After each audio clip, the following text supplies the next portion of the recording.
Last Scene is supported by ADT. ADT presents Neighborhood Watch Service. Turn on outdoor lighting and make it look like you're home even when you aren't. Visit ADT.com/podcast to learn more about how ADT can design and install your custom smart home. Backed by 24/7 protection. And by Samuel Adams. Since 1984, Samuel Adams has brewed Boston Lager the traditional way. Sam Adams lagers for over a month and uses only 100% heirloom hops from the Hallertau region in Germany. Glorious inefficiency in every sip. Boston Beer Company, Boston, Mass. Savor the flavor responsibly. Produced by WBUR and the Boston Globe.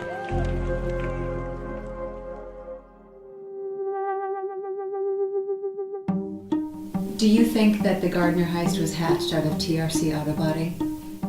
No. The FBI has said they believe the two thieves that actually went in are dead. The guy who cuffed me, he was making sure that they weren't too tight on my wrist, and he adjusted it several times, and he said, you're going to be here for a long time, so I don't want these to be too tight. So he was real calm and real nice about it, and he also several times said, sorry to have to do this.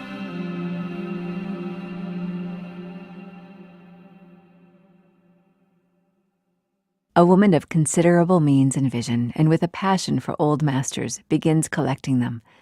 Rembrandt, Rubens, Raphael. Her collection grows so vast, she builds an Italian Renaissance-style palace in which to showcase it. And when she dies, she leaves it all to us, her art-loving heirs. But her small jewel of a museum lacks funds, its security is weak, and in time, it attracts the scheming of thieves. These details could only belong to one museum, the Isabella Stewart Gardner in Boston. But what if we told you that these facts are also written into the DNA of another museum? One that is about 200 miles away in Glens Falls, New York, the Hyde Collection. Did you have guards? No guards, no. We just had volunteer ladies who, when we were open, were meandering around and usually chit-chatting with themselves. Fred Fisher was director of the Hyde for a dozen years, starting in 1978 when the museum was in its 15th year. It was the creation of the heiress of a paper fortune who built her Italian palace overlooking the family mill in 1912. Charlotte Prine met and fell in love with her future husband, Louis Hyde, in Boston at the turn of the 20th century.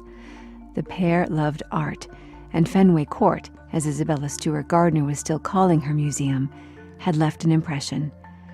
In Glens Falls, the Hydes built their more modest version, old masters, 16th century tapestries, center courtyard, and all.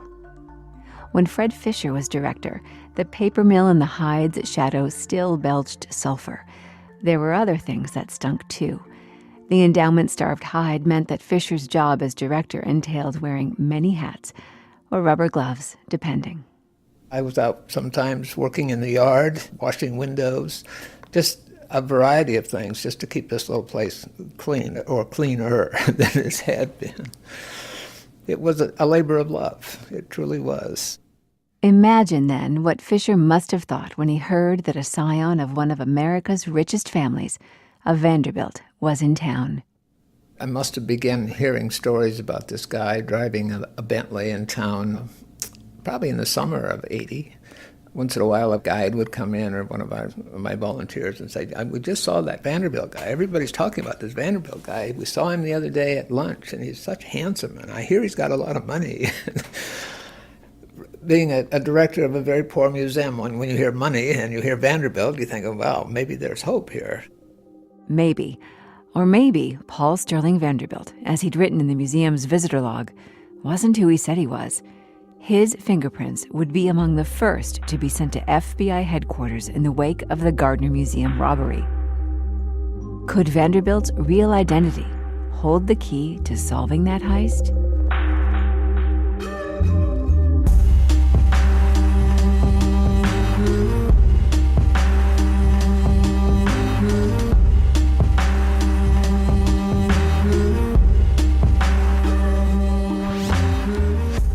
From WBUR Boston and the Boston Globe, this is Last Seen.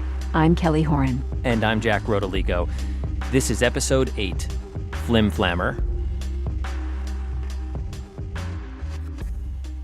When Paul Sterling Vanderbilt first signed the guest book at the Hyde Collection in April 1980, he gave an address, Katy Hill House.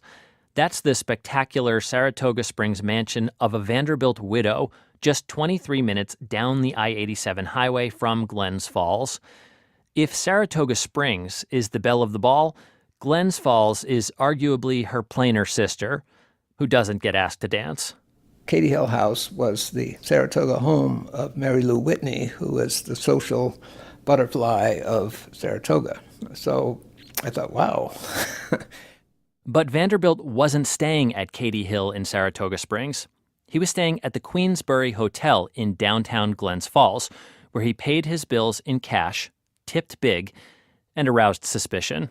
Even though he dressed well, he spoke well, he's a good-looking guy, the so-called Mr. Vanderbilt was just maybe a little bit too, and I think he might have been just giving himself away a little bit too much, but a very, very suave character. At the time, the Queensbury Hotel was a grand if faded lady. A fireside perch beneath a literary-themed painting in the lobby seems to have appealed to Vanderbilt, who boasted of not only a blue-blooded pedigree, but a literary one, too. He reportedly spent many hours there writing, or telling people that's what he was doing. Because he sold himself to all of us as a freelance writer for the New York Times and various prestigious publications. You'd have to have family money to be a rich freelance writer. Vanderbilt looked and spoke and dressed like a Kennedy, people said. He sent armfuls of roses every week to a pretty local girl who would become his fiancée. He had a Bentley and a chauffeur named Giles. Even in fancy Saratoga Springs, these details might have turned heads. In humble Glens Falls, they caused a minor sensation. On Halloween Day in 1980, 6 months after he first came to town, Vanderbilt called on Fred Fisher at the museum. Sat down in the courtyard, and for about an hour or so, he went on and on about how he's so interested in art, and he was writing about art, and he's particularly interested in art theft. And that was the beginning of a little bit of concern, because he went on and on about various thefts that he'd heard about, and it was clearly movie kind of stuff. Catwalkers, walking on the ceiling and jumping in through skylights, and he read about these things, and he was starting to write an article, and it was basically he was trying to draw out of me about what's the security at the museum, and so that was kind of the first red flag. And not the last. In subsequent meetings throughout the fall, Vanderbilt asked Fisher about renting the Hyde's smaller mansion next door as a writing retreat. Its windows happened to look directly into the museum. In mid-November, a friend of Fisher's in the city planning office told him that Vanderbilt had been in asking to see the museum's floor plans. Vanderbilt had implied that he was there on official business to review the Hyde's structural details. He'd asked to take the blueprints with him, but was refused. And Fisher says Vanderbilt peppered him with questions about the museum's security.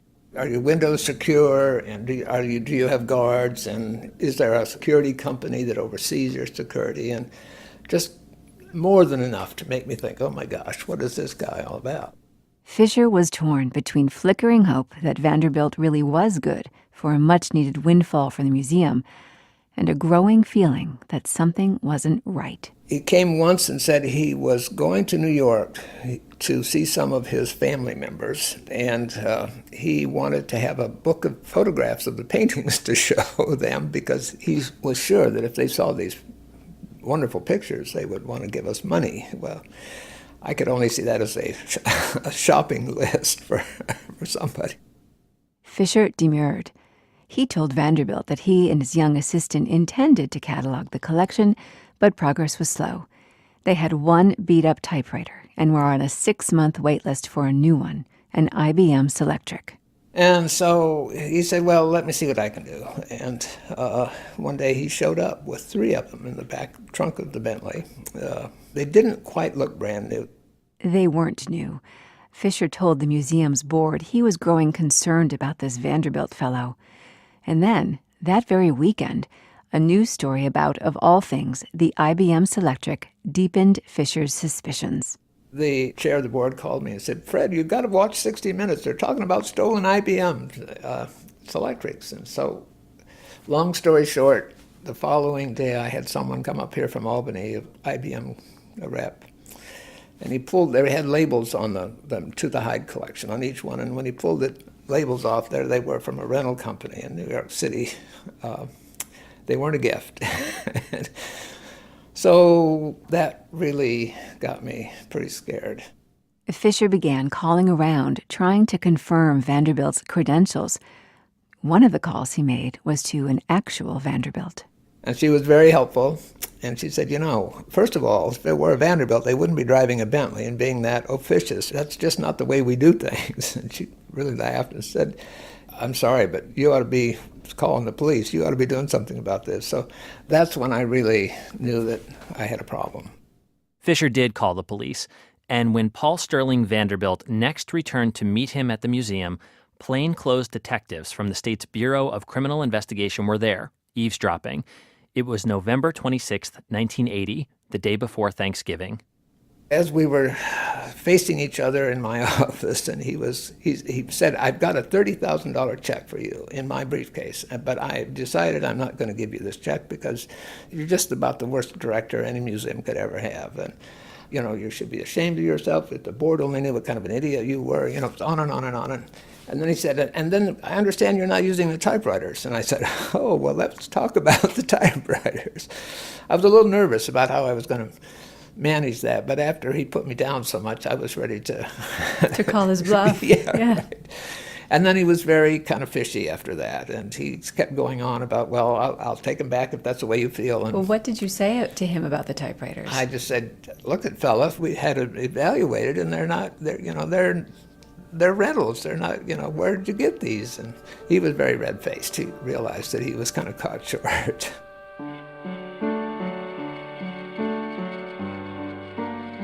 Fisher says Vanderbilt was furious. He loaded his typewriters into his Bentley and left. So did the detectives. They'd agreed that Vanderbilt was a condescending jerk, but said they couldn't arrest him for it. Fisher decided to keep the glass mug he'd served Vanderbilt coffee in, just in case having fingerprints would come in handy. I carefully washed it out, a little bit of it, and then put it in a plastic bag and put it away. Sorry I didn't save that cup for a moment. Very Columbo of you. Yeah, right. Obviously, I'd seen way too many movies. What came next was straight out of one.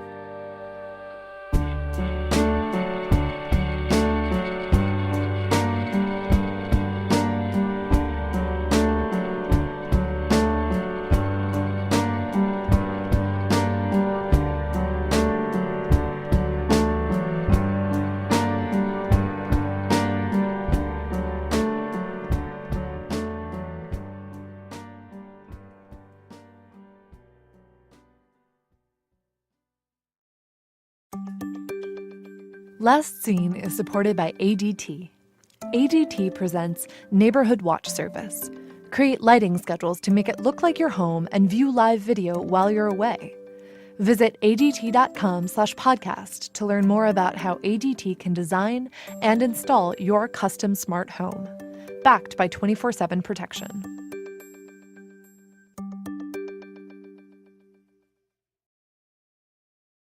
At 5:30 in the morning on Christmas Eve, 1980, Fred Fisher, then the 40-year-old director of the Hyde Collection in Glens Falls, New York, awoke to a telephone call from police. Someone had tried to rob the museum. Vanderbilt immediately came to mind. There was no doubt in my mind that's who it was. That is who it was. Only Paul Sterling Vanderbilt was really a 20-year-old college dropout named Brian Michael McDevitt, from an upper-middle-class coastal town about 12 miles north of Boston. Brian McDevitt could never walk into Saratoga Springs or Glens Falls or any spot in America today and claim that he was a member of a Fortune 500 family. It would last about 13 seconds, or 2 beers, whichever came first. But in a pre-Google era, Brian McDevitt could, And when he did, this man, Ronald Kermani, was an award-winning investigative reporter for the Times-Union newspaper in Albany, New York. He was a clean-cut kid out of the middle crust of Boston, coming to an area he has no idea where he is or what he's doing here. He just lands here to be near the horses and the beautiful people and the money, that he's going to take every opportunity to make himself a fixture and a player in town. He's got the cash and the chutzpah to do it. McDevitt had financed his charade with about $100,000 he'd stolen from some safe deposit boxes in Boston in the fall of 1979, where he'd been volunteering for Senator Ted Kennedy's presidential campaign. A Boston detective had been looking for him since. As far as he knew, McDevitt had just up and vanished. When he was arrested in Glens Falls, McDevitt explained his alias to police by saying, quote, "I was doing this to avoid trouble with Massachusetts authorities regarding a particular legal affair." That's conman code for felony. And now he was facing multiple felony charges in Glens Falls, too. Ronald Kermani was in the newsroom on Christmas Eve when the call came in about two men arrested on kidnapping and robbery charges. And police are telling me that these two guys, one 20-some years old and one 30-some years old, kidnapped a woman, a female courier driver, at gunpoint, and had elaborate plans to rob this museum of between $30 and $50 million of classical artwork. And I said, wow, are you kidding me? This is not April Fool's, it's Christmas Eve. He said, no, Ron. The cop said, no, Ron, this is true. They're sitting here in a holding cell, as I tell you. Kermani's Christmas morning story about Brian McDevitt and his planned heist on the Hyde collection was in the next day's paper. There was this unbelievable article that just kind of blew my mind. I was sitting there reading it to my wife thinking, I could be dead. My God, I had no idea this was so serious. This was big news for a city of 15,000 best known for an annual hot air balloon festival and a minor league hockey franchise. McDevitt's confession to police reads like a screenplay for a Hollywood caper.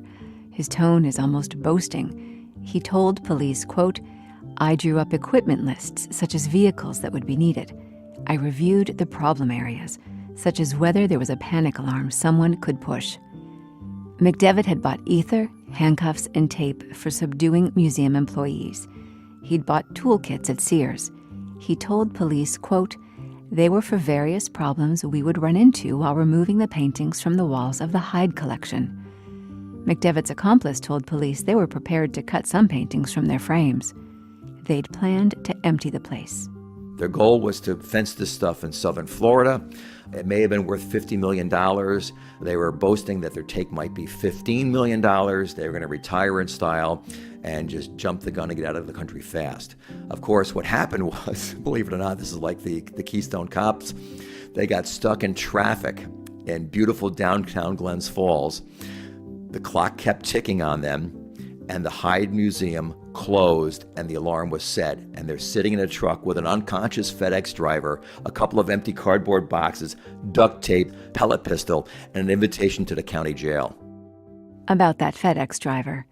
She was 26 years old and had been on the job for 5 years when McDevitt's accomplice handcuffed her, covered her eyes and mouth with tape, and knocked her out with ether in the back of her truck. Fred Fisher says McDevitt appears to have targeted her specifically. But he was contacting FedEx and mailing sham packages quite often, only to find out who was on the routes and who the drivers were, and really spent a lot of time, a lot of effort trying to figure out how best to do this. Almost 40 years later, the FedEx driver didn't want to talk to us. She wouldn't even come to the phone. Her husband said she had no desire to relive what had been a terrifying experience.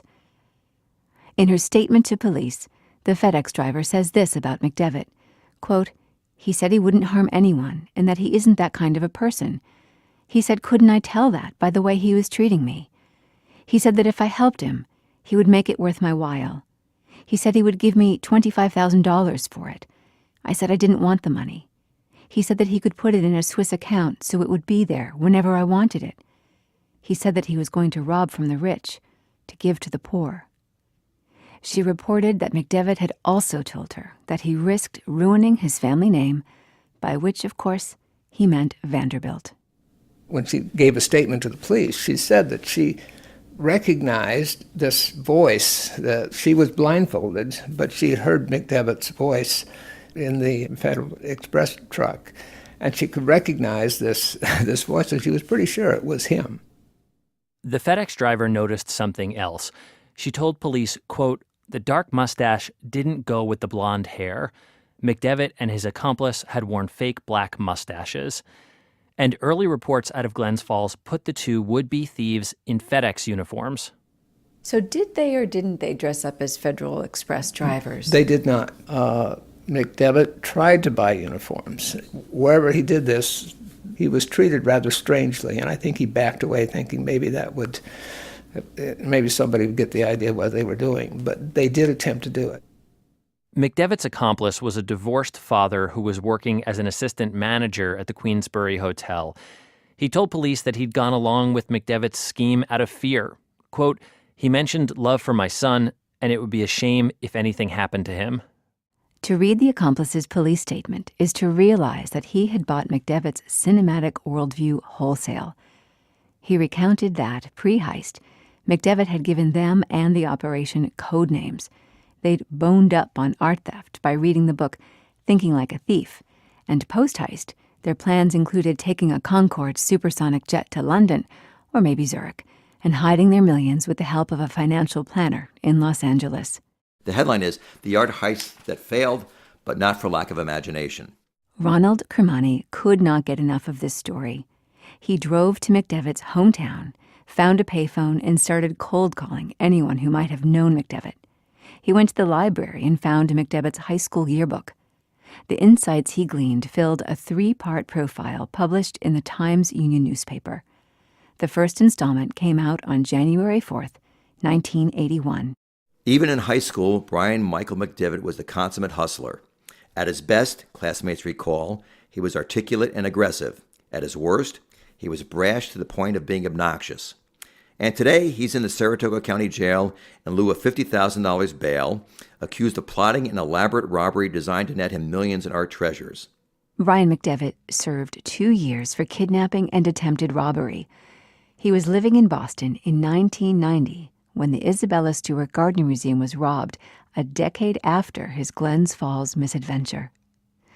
Fred Fisher says when he heard the news of the Gardner heist, he knew right away who did it. Brian McDevitt. Immediately, absolutely immediately. Not only I, but my former staff, we talked. The first thing that came out of his mouth was, "For God's sake, Fred, it's got to be McDevitt. It's got to be McDevitt." Why do you think that is? It was so clearly a similar incident, timed around a holiday, disguised as somebody else, duct tape, and, I guess they did have handcuffs, I think, at the Gardner. The similarities were just very much there.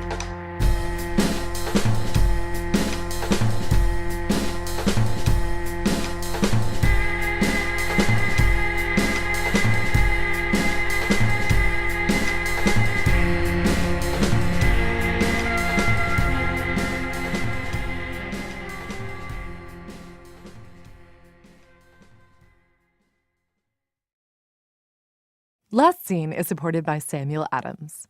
For 34 years, Samuel Adams has made their Boston lager inefficiently. The expensive imports? Industrial beers made as efficiently as possible.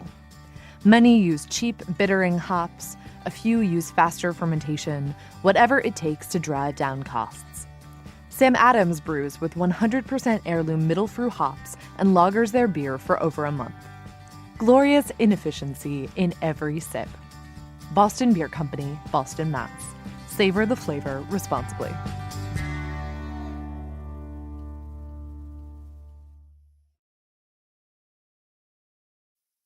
Hey, I'm Meghna Chakrabarty, and I want to tell you about another podcast you might enjoy from WBUR and the New York Times. It's called Modern Love, and it features actors like Jake Gyllenhaal, Greta Gerwig, and Angela Bassett performing true stories of love, loss, and redemption.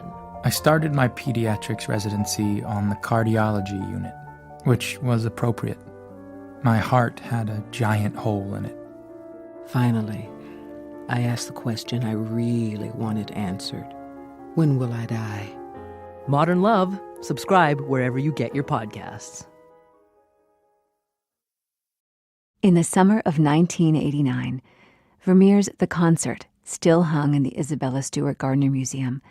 So did Rembrandt's only seascape, Storm on the Sea of Galilee, along with 11 other works of art that would vanish before dawn on March 18, 1990. And on July 6th that summer, Brian McDevitt met a young woman who would factor in his life for several years to come. Her name is Stephanie Rabinowitz. Did he tell you where he was from? New York, somewhere in New York. He was pretty quiet about his past. She's a photographer now, but then Rabinowitz was 22, living in the Allston neighborhood of Boston, and working in animation for film and commercials.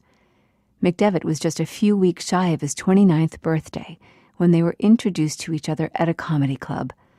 Rabinowitz went home and wrote in her diary. He has beautiful eyes, a mix between blue and green. He's a screenwriter for the Wonder Years and Paramount and Columbia. His name and eye color might have been true, but nothing else was. Brian McDevitt had dropped the Vanderbilt ruse, but was still laying claim to a literary status he didn't have. But Rabinowitz didn't know that. So when, 6 months into their relationship, McDevitt told her that he was headed to New York City for the Writers Guild Awards ceremony, she believed him. It was 3 days before the Gardner Museum would be robbed, Thursday, March 15th, 1990. Rabinowitz, who kept a detailed diary at the time and shared it with us, recalled that McDevitt wasn't himself when they'd spoken that day by phone. He seemed agitated and nervous, and just not welcoming or lovey-dovey or inviting. She didn't hear from McDevitt all weekend, but his tone had altogether changed by the time he called her late in the day on Sunday, March 18th. Oh, he was happy, cheery, happy to be back, happy to talk to me, looking forward to getting together again, much calmer than before he left, much nicer and more at ease with himself. His whole demeanor was much nicer. Former FBI Special Agent Thomas McShane was also in Boston on March 18, 1990. He'd been among the first on the scene of the robbery at the Isabella Stewart Gardner Museum. It was, of course, taped off with the yellow evidence tape that we use. The frames were all on the floor, scattered in a real haphazardous way. It looked very disturbing, and we were just praying that they didn't ruin these paintings by the way that what they left behind. It looked like a disaster. McShane was an undercover art recovery expert for the FBI for a quarter of a century. By his lights, he returned some $500 million worth of stolen and forged art. There was an El Greco, a Rubens, and a Rembrandt that had been on loan from the Louvre when it was stolen. And so where in the spectrum of all these cases, where is the Isabella Stewart Gardner Museum for you? That is top priority on my list. McShane says there was one suspect who was among the first to have his fingerprints sent to FBI headquarters. It's the same suspect that McShane says he would still put his money on for having pulled off the Gardner heist. Brian Michael McDevitt. He was interviewed by the FBI, and immediately afterwards he took off to California. This was a con man of the nature of Bernie Madoff. So you put Brian McDevitt in that class of con man, like the best you've ever seen. Exactly.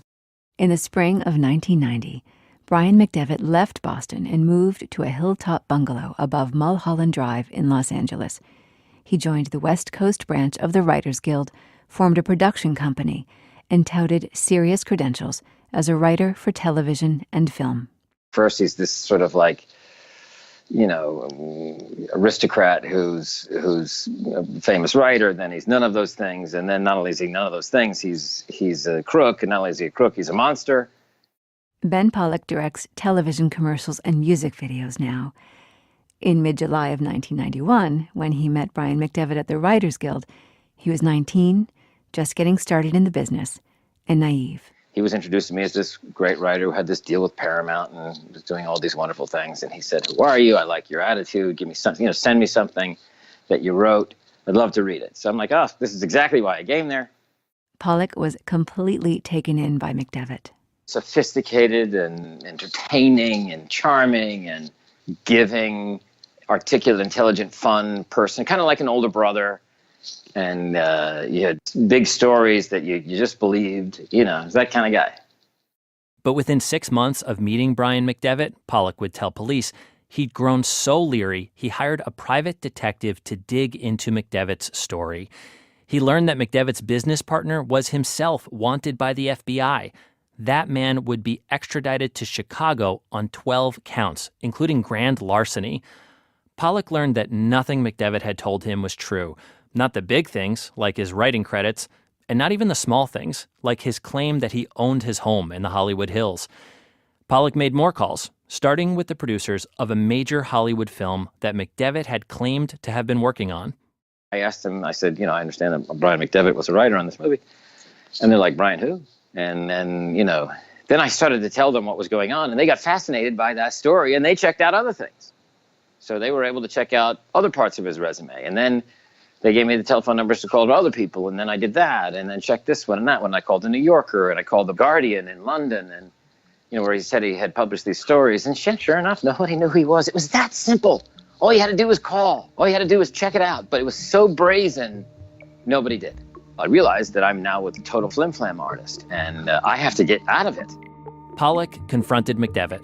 I say, "I found out all these things about you. I just want to get out of this company. That's all I want." My heart was pounding, my mouth was dry, I was thinking more for him, how embarrassed I would be if somebody found out that I was a flim-flammer and caught me red-handed. That's really what I was thinking. Anyway, that's when it all started. He was cool as a cucumber. He told me how it was going to go. And he threatened me, said, "If you tell anybody what you discovered, I'm gonna do you in." And then he was sort of, straight up to my face.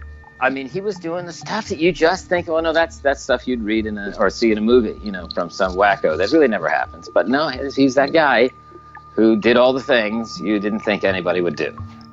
McDevitt began quietly tormenting Pollock, waging a kind of creepy psychological warfare. He'd knock on his door in the middle of the night and then whistle from somewhere in the darkness when Pollock opened up. And he began calling Pollock over and over, sometimes 100 or more times a day, just to hang up when he answered. The hang-up stuff was the real insight to this guy. He was sitting somewhere in the dark or whatever and calling me over and over and over and over, day after day after day after week after week after week. What was going through his mind when he was doing that? It was incessant. It took more than 6 weeks, but by April of 1992, Pollock was able to convince the police that he knew who was behind the calls. A trap on Pollock's phone proved him right. All I knew is that Brian was so afraid of going to jail, even for 10 seconds. And this is what he told me, that he would do anything not to go to jail. And he felt like he was going to go to jail because he got caught doing this thing with the phone.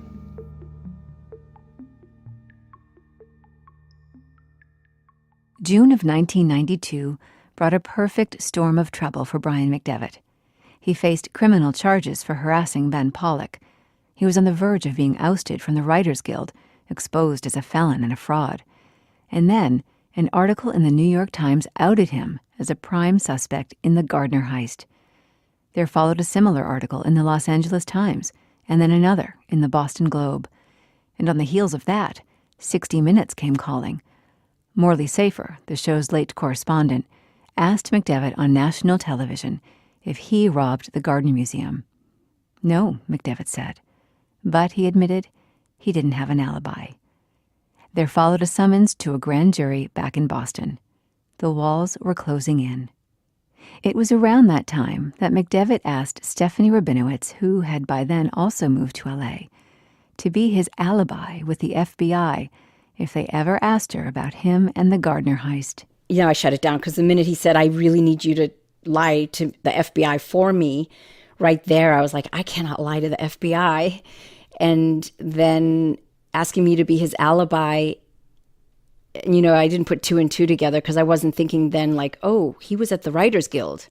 Brian McDevitt might have been in New York City the weekend the Gardner Museum was robbed, but he wasn't at the Writers Guild Awards, as he told Rabinowitz. They were held that year in April. Rabinowitz last saw McDevitt on June 25th, 1992, at a party for a show she worked on. She wrote about it in her diary and recalls that meeting. And he told me that this guy had paid him, I believe and remember him saying $300,000 to cut out the art pieces in the museum to give it to him, and then all he would have to do is collect the money and get out of the country. And then he could live the rest of his life being taken care of, and he offered me to come with him. He actually asked me so much. He's like, please, please come with me. We could live a great life together. I'll take care of you for the rest of your life. And as great as that sounded for a 20-year-old who's kind of struggling, I couldn't do it. I was a little tempted, and I thought about it, but I thought, no, I can't do it. And I'm not going to live off of a whole lie and just of everything that had happened. So I told him I couldn't do it. He was pissed again, mad, upset, hurt. That was the last time I saw him. She never heard from him again. But Rabinowitz did hear from an FBI agent about a month later. Rabinowitz says the agent had come to her apartment to question her about McDevitt and the Gardner heist. The agent couldn't question McDevitt himself, though, because he'd vanished again. Nat Segaloff is a writer in North Hollywood who's written a screenplay about Brian McDevitt. He knew him both in Boston and in Los Angeles, and he liked him. I'm a reporter. I started off as a reporter. I was cynical. And I've dealt with so many scumbags in the film business, both in exhibition and distribution, that an art thief, to me, is a step up. 2 years after McDevitt left L.A., he called Segaloff. Absolutely out of the blue, in October of 1994, I got a phone call from him. He said he was in Rio de Janeiro waiting for the statute of limitations to run out. At that point, I kind of got the idea that somebody was after him. He said he was in Brazil because there was no extradition treaty with the United States. And he also said that he had got wind from the grand jury that there might be an indictment handed down, so he fled the country. Segaloff didn't hear from McDevitt again for another 8 years when he received an email in December of 2002.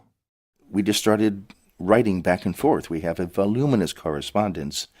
Mostly he would send me articles about art heists all over the world. And we would talk about movies, and we'd talk about politics, especially the difference in politics between America and Central America, because at that point he was living in Medellin, Colombia. That's where McDevitt was reportedly last seen. He'd set up a phony English translation business. Did you ever ask him outright if he had pulled off the Gardner heist? I didn't ask Brian directly, but I tried to be coy about it because by this point I was quite curious. He sent me a how-to guide, in a sense, of how to rob a museum. He told me about other people who were involved. He told me about how the FBI was after him. These didn't come off as paranoid. These came off as sensible reports. Putting all the pieces together, I really did believe that he did it, but he wasn't going to tell me directly unless I'd broken the code somehow and got him to tell me. Segaloff heard from McDevitt one last time, May 10th, 2004. He said he was calling from Medellin, Colombia, and Segaloff recorded the call. Brian McDevitt. Certainly is. How are you? Well, that's why I'm calling that. What? I didn't want to do this over the internet because I just wanted to talk to you for a couple of minutes, and I don't have a lot of time. How are you? I'm fine. I'm holding my own here. You know how it is. McDevitt got down to business. He'd been ill. It was serious. He wanted Segaloff to know. Look, Nat, I have to go back to the hospital tomorrow. I didn't want you to hear about it late or anything else. And, I consider you one of the few friends that I have left. So everybody else has pretty much abandoned me, including my family. And I just felt that you should know, and I hate to kind of call you like this because, but I realize that, I haven't really been as prolific as I used to be on the internet. Yeah. Really since, I got back from the hospital in January, and So let me just tell you what's going on. And, Okay, please. And it doesn't look like I'm going to be living to your ripe old age, that's for sure. What? When I got out of the hospital, they asked me to come back, and they told me that I was HIV positive. Needless to say, that came as quite a shock. The fact is now that I've slept with dozens of women down here. McDevitt told Segaloff he had pneumonia and that he'd been having difficulty breathing. But anyway, the point now is that I'm just running out of time, and I don't want anybody to know, but I wanted you to know, because you're one of the few people that has been so nice to me over the last year or so. I wanted to let you know what was going on, because I really don't have anybody to tell. McDevitt sounds like a man facing his own death. In June, Segaloff heard from McDevitt's sister that her brother had died 17 days after that phone call, May 27th, 2004. Brian McDevitt was 43 years old. Several of the people who knew Brian McDevitt, his former girlfriend, the museum director he tried to scam, the aspiring screenwriter he flimflammed, don't believe he's dead. Neither does former FBI agent Thomas McShane. We could dig him up and make sure that there is a body beneath the ground, because I don't believe there is. What does Nat Segaloff, perhaps McDevitt's one true friend, think? I don't believe Brian faked his death for a very, very simple reason. He couldn't keep a secret with me. If he called me before going into the hospital and said he didn't expect to come out, maybe that was being overly dramatic. But he's the one who got in touch with me on every single occasion once he left Boston. I don't believe he could keep it quiet. The Gardner Museum's director of security, Anthony Amore, doesn't think so either. He says he's seen McDevitt's hospital bills and Colombian death certificate. He says the guy is dead. What's more, Amore says the only museum Brian McDevitt was capable of robbing was the one in his own mind. He wanted to rob the Hyde collection after all, but failed. On a drive through McDevitt's hometown, Amore dismissed the Brian McDevitt theory entirely. The other thing about him being involved, though, is you have to think, this guy, his whole life was about self-aggrandizing. He wanted the attention, right? After the statute of limitations had run out, he had every opportunity to have come forward and said he had them, and it would have been, I'm the world's greatest art thief. I pulled off the biggest heist in history, and I'm not even arrested for it. Maybe so. He is in a good position to know. But then, so is this guy.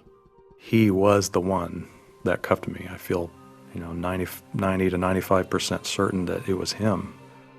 Remember the security guard we spoke to in the first episode? The one we were only calling by his first name, Randy? He says that when he saw photos of all of the Gardner heist suspects, there was only one that jumped out at him. It was the thief who had treated him in an otherwise courteous manner. He'd readjusted his handcuffs. That's WBUR.org/last scene. If you have a tip, theory, or thought, call our tip line at 617-929-7999. That's 617-929-7999. Last Scene is a production of WBUR and the Boston Globe. Our consulting producer is Stephen Kirkjian. Production and sound design by John Perotti. Eve Zukoff is our production assistant. Additional production by Catherine Brewer. Our digital team is Amy Gorell, Tiffany Campbell, Daigo Fujiwara, Jesse Costa, Robin Lubbock, and Elizabeth Gillis. We had help from the Boston Globe's Shelley Murphy, Brendan McCarthy, and John Tulumaki. Digital help from Heather Cyrus, Jason Toohey, Devin Smith, and Ryan Huddle. Editing by Jessica Alpert. Our executive producer is Iris Adler. I'm senior reporter Jack Rodolico. And I'm senior producer and reporter Kelly Horan. Special thanks to artist Sophie Kell, who first used the title Last Scene at the Gardner Museum in 1991 and who granted us permission to use it. And thanks also to Nat Segaloff for the audio of Brian McDevitt's phone call and for a preview of his screenplay, Rembrandt Has Left the Building. Follow us on Twitter, Facebook, and Instagram at Last Seen Podcast, all one word. If you haven't already, subscribe to our podcast in Apple Podcasts and leave us a review. It helps people find the show.